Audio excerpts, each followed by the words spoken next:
Hello guys, what's up and welcome back to my YouTube channel. It's me, your girl Mikebo. This is Mikebo TV. So there is this news trending on the social media about a particular girl, Chidima, citizen that from the wickedness of her story. She said the father has worked in America for 25 years. So he's going for his retirement and he decided to settle in his hometown in Enugu, which is in Anambra State. So the man called her and handed over his MasterCard and also give her a power of attorney in order to be collecting his pension and be sending it over to him down there. So she accepted. The father traveled down to his hometown. Then all this while that the father was in his hometown, she has been communicating with him. Every month he will send the $5,000 payment to this man. She used to communicate with the father often and they used to discuss. Not until 2020 when the father was struck with a stroke. So she said during that time she pleaded on her father to return back to US for a proper treatment, being that he is a citizen of US, so that they will do proper treatment on him. But you know, men being very, very stubborn, the man refused and said no, that he is having a proper treatment down there where he was. So after much discussion, she was convinced that by her father that all is well. So they kept communicating. Then she now later found out that the discussions with her father, the calls, her conversation with her father has limited. There was limitation in her conversation with her father. So she started being worried. But all this while, she used to also call the aunt. So anytime she called her auntie, the auntie would tell her the father is okay. Okay, why is my father not picking my call? I don't know. Or you give my father phone, let me talk with him. The auntie would give her one excuse or the other, either that she's in the kitchen cooking downstairs, or she's outside, or she went to market. Just one reason or the other not to tell her the truth. So this continued, and after 6 months, though she used to come to Nigeria for summer holidays and to visit her friends. So on this very occasion, she also visited as usual. But then she felt that it's been past 6 months, I've not really heard from my dad what is actually happening. So she decided to visit her hometown to know what is actually wrong with her dad. What have I done that this man have decided not to pick my call? Have I become the worst daughter in this world? So she decided to travel down to Enugu to see her father. When she got to the father's compound, please pardon me for the background noise. So when she got to the father's compound, she found out that there was a heap of sand in front of the gate. That was the entrance to the house, to an extent that no one would go in and no one would come out. And they have also built another house close to that particular house. So she don't know how to go inside, but she decided to climb the sand to see if there is anyone inside. So on praise of the aunt, they came outside when they sighted her from the other. So with January 12, 2022, I fly from Lagos Airport to Anambra Airport, and I drive down to Enugu, which was maybe like a 15-20 minute drive. And what I saw, no Nigerian movie could prepare me for it. I saw a huge heap of sand blocking my father's gate, which told me nobody can come in and nobody can come out.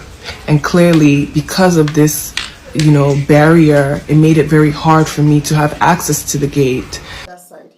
So they came outside and started laying abusive words on her, abusing her, calling her sorts of names. So when I finally did climb the sand pit, my uncle and my auntie saw me and began saying, how dare you, I'm gonna kill you, you're a prostitute, you sleep in hotels for months on end, and I am just confused. But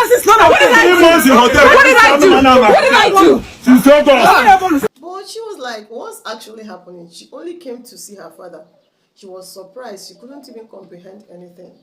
The next thing, she only told them, okay, she told them that where is my father? Is he okay? I want to enter the compound. Why can't I enter my father's compound? They said, they started pouring sand. And Auntie Joe have literally been throwing sand on her. See this? You see this? You see this? You see this evil? She was like, what's actually happening? That she want to see her father. She started talking, then today we are calling her names. So with the noise and the voices that they were both raising there, the community, people from the community had their voice and they started coming to know what was happening.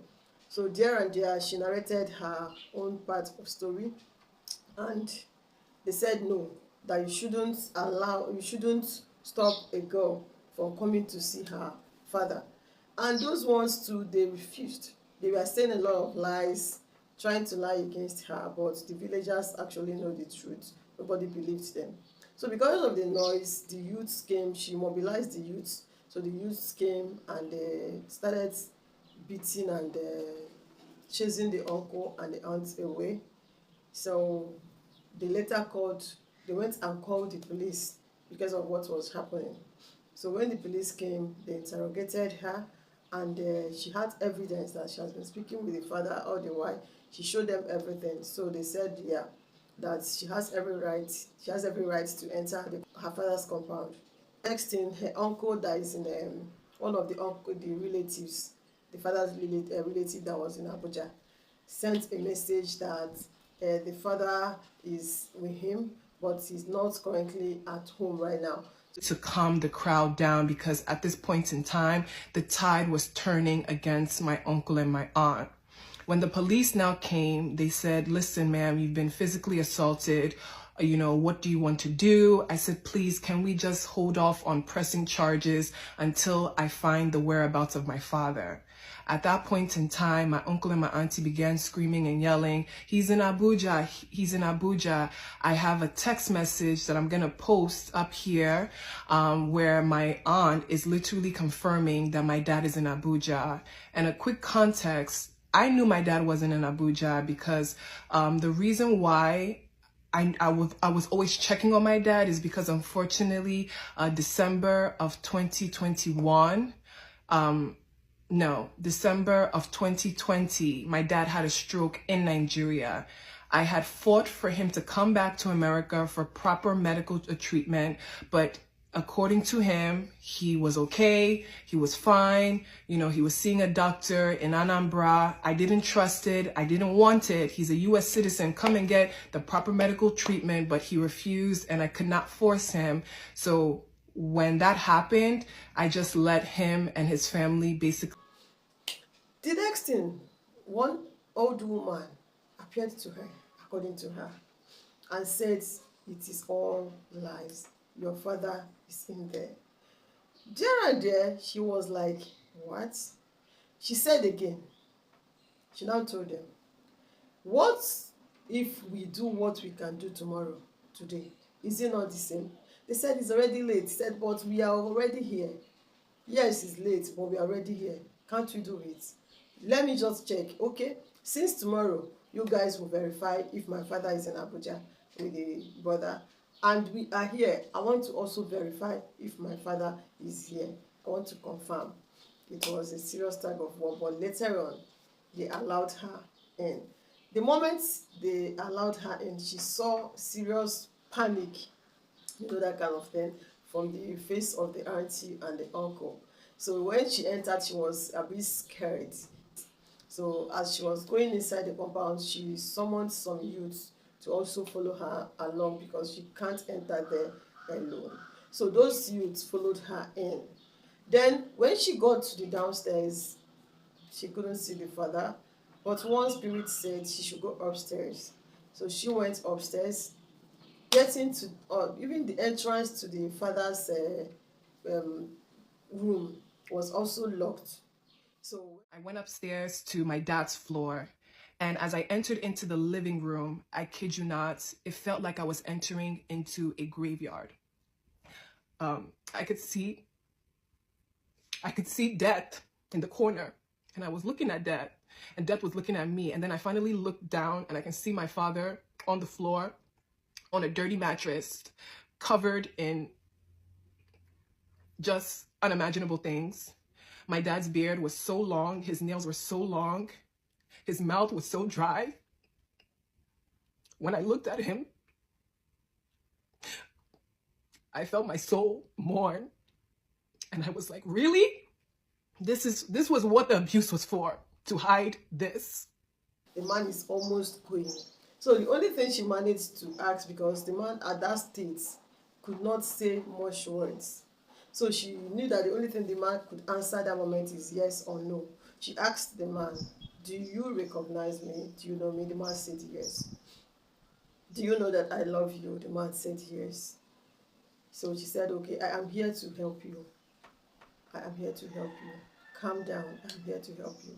But then she left the place. Then the next morning, but she tried though, leaving the man in that state.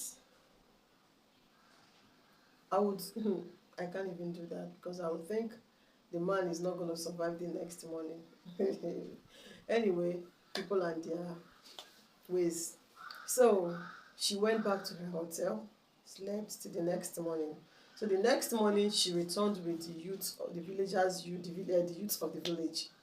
So because according to her, she said she mobilized them, she gave them 50,000 to buy drinks, so they wouldn't complain of anything. So they came to enter there in order to bring the father out and take him to the hospital. But the aunt and the uncle refused them from entering the place again. So after much more things, they forced themselves in and they went there, got a car and took the man to the hospital.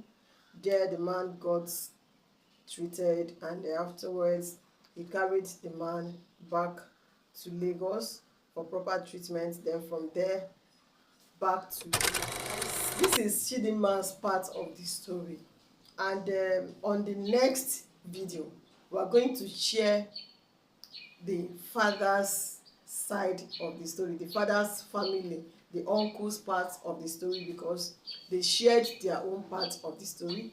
And from there we're going to compare and then contrast the two sides of the story, because they identify a Jew without hearing his own part of the story. So I believe that we need to hear from both, then discuss from what we've heard from both of them. We, the online in-laws, will know who is saying the truth, air our opinions, and what we have learned from that story so far. So at this junction, I'm going to end this video right here. See you on the next video. But don't forget to like, give us a thumb up, share this video, subscribe to this channel if you have not done that. I'm still your girl, Mikebo. This is King Mikebo TV. I love you guys. Stay cool.